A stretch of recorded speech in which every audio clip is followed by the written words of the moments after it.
moment to ponder, Dr. Hancock. What is prayer to you? We know it's a dialogue. It's not a monologue. We know it's a dialogue. But what really is prayer to you? It's giving God his word back in a way that we are confident and we believe what he's saying, because we are operating according to what he's telling us to operate according to.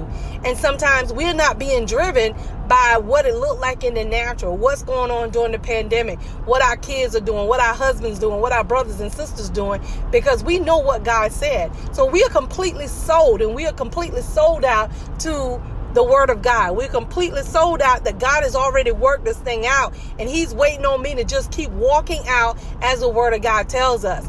But don't get bogged down into looking at things. When people say things to you, keep in mind the enemy also is looking for people to use.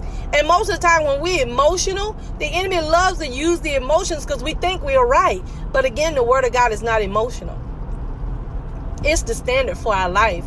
And when you begin to just apply the standard to every part of your life, it doesn't matter what it look like. It doesn't matter what you feel like. It's the standard. And you know the standard is the standard. So if the standard is the standard, just begin to just really trust God and pray about it. And when you pray about it, don't worry about it. In other words, don't contemplate this thing in your mind. Just accept what God has allowed, because his word is his word. And whatever you believe, it shall come upon you. So if you believe the promises of God, they shall come upon you. If you believe anything different than that, that's the enemy trying to trick you and trying not to get you to understand that, you know what, I'm going to trust God and I believe what God is saying. And so that's why things come up. But keep in mind, sometimes we call it the enemy, and the other part is just being human.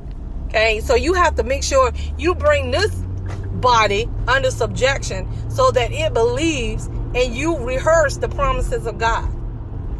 And this is the confidence we have in him, that when we ask anything according to his will, he hears us. And if we know that he hears us, we know that our petitions are already granted. Real talk, Dr. Hancock. Yes, we need you to comment, like, subscribe, and share.